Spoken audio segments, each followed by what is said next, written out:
Hare Krishna, Radhe Radhe. Welcome back to your channel.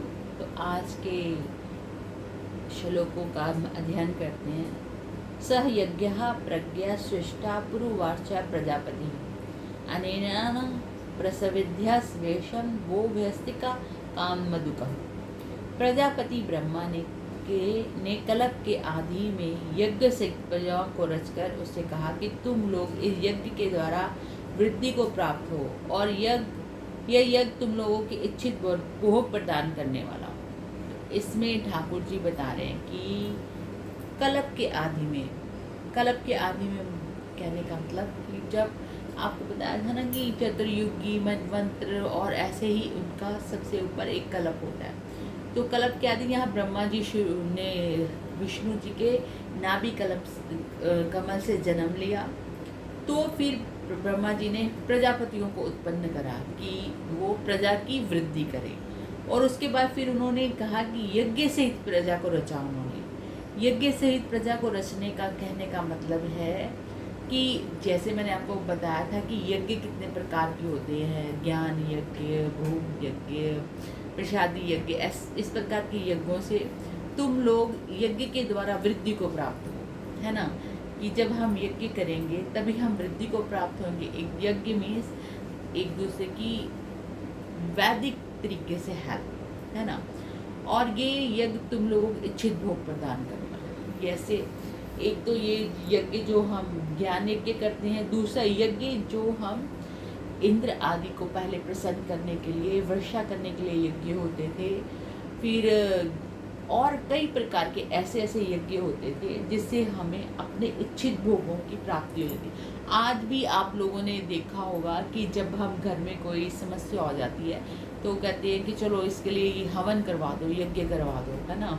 तो उससे क्या होगा कि आपकी प्रॉब्लम्स खत्म हो जाएंगी। दैट मीन्स कि आप यज्ञ द्वारा देवताओं को पुष्ट करो और वो आपको पुष्ट करेंगे। देवान माधेयातने देवा भावयन्त्युवः परस्पर भावयन्ता श्रेय परम वापस्यस्थ।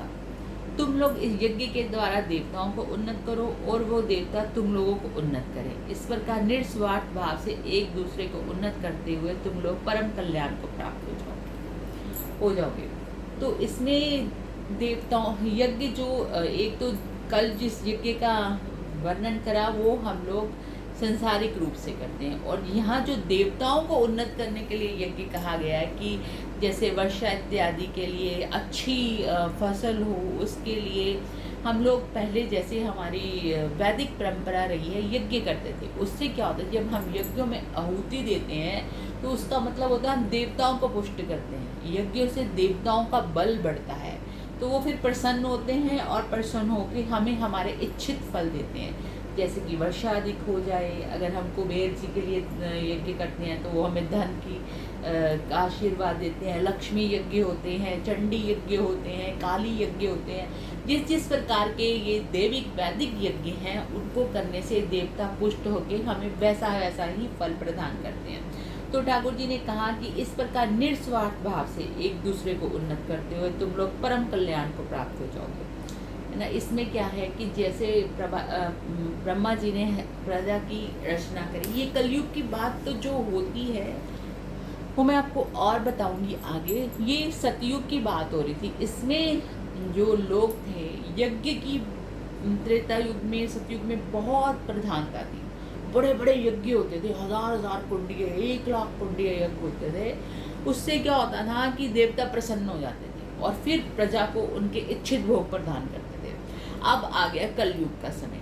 तो आपने वो भी जब गोवर्धन जी की कथा सुनते हो तो जो हमारे ठाकुर जी ने इंद्र का यज्ञ बंद करवाया।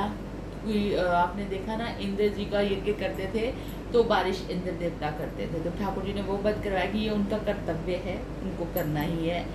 और जो अब कलयुग चल रहा है इसमें यज्ञ इस प्रकार के हैं। एक तो हमारे पास प्योर औषधि नहीं है। आप देखोगे आपको गाय का प्योर घी ही नहीं मिलेगा, क्योंकि जर्सी ने जगह ले ली है, देसी गाय ही खत्म हो जा रही है। शुद्ध औषधि भी नहीं मिलेगी कि आप उस प्रकार की यज्ञ कर सको जो सतयुग इत्यादि में होती रही।